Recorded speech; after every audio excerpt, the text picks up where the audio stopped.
We talked about mascots and the story behind sports superstitions and curses, and about how they're thought to bring a team luck. Well, mascots aren't just for sports.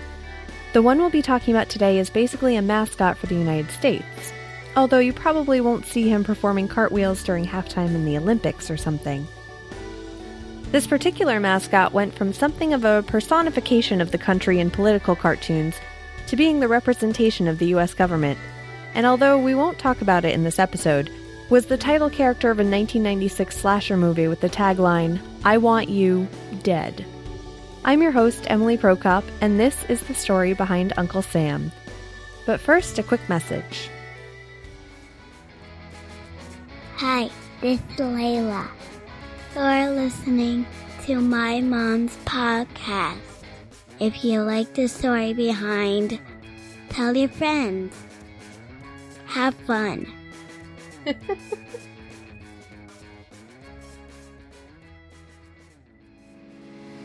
Uncle Sam wasn't really famous for being anyone's uncle, although there are no records to see if he actually had nieces or nephews. Samuel Wilson, from Troy, New York, was a businessman who shipped beef to the Army during the War of 1812, and is considered by most to be the basis for Uncle Sam. He got the nickname because he would stamp his shipping crates and barrels with the initials U.S. for United States, but soldiers began referring to the meat as Uncle Sam's.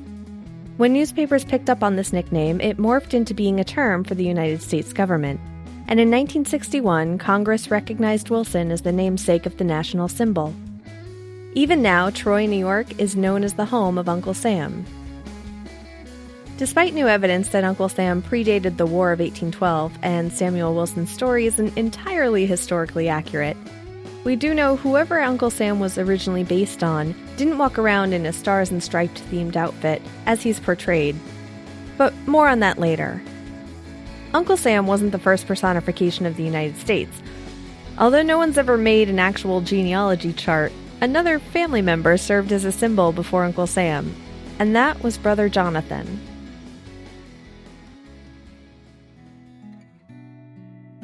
Brother Jonathan was a character that came from the American colonists in plays, stories, songs, and illustrations.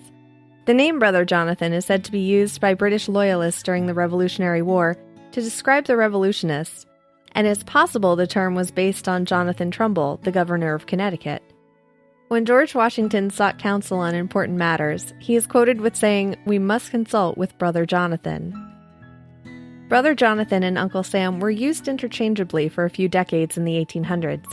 If you saw the cartoons today, you may not even be able to tell them apart, since Brother Jonathan was the first to be portrayed with the stars and stripes decorated outfit and top hat. In fact, Uncle Sam ended up being a combination of depictions of Brother Jonathan and Yankee Doodle, which we talked about in the last episode, the story behind surfer lingo. The difference between Uncle Sam and Brother Jonathan, though, is said to be linked to the titles.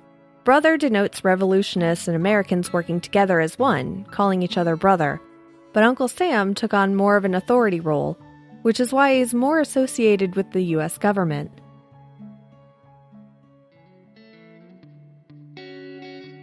The popular image of Uncle Sam was the creation of German-born political cartoonist Thomas Nast in the 1860s and 70s.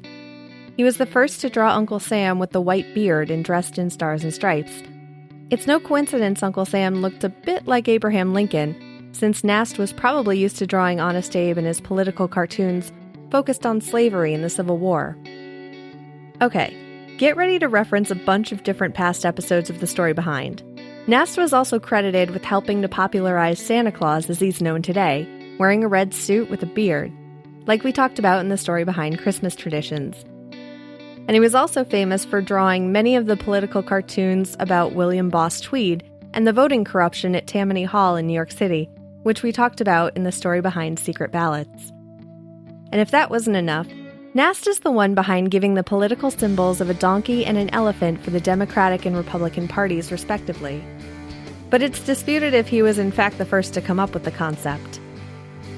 Probably the most iconic representation of Uncle Sam we know today was from the Army recruitment posters with Uncle Sam's finger pointing at the viewer with the slogan, "I want you," used in both World War I and World War II, drawn by James Montgomery Flagg in 1916. And just in case you haven't gotten enough American mascots to choose from, let me introduce you to Columbia, a namesake of Christopher Columbus. She may have even predated both Uncle Sam and Brother Jonathan. She was depicted like a goddess with breastplates and was the subject of Hail Columbia, the unofficial first national anthem. Although you might not hear of her anymore, and her character has most commonly been combined with Lady Liberty, her name lives on in the District of Columbia, Columbia Records, Columbia Broadcasting System, otherwise known as CBS, and as the torch-holding woman in the beginning of movies made by Columbia Pictures.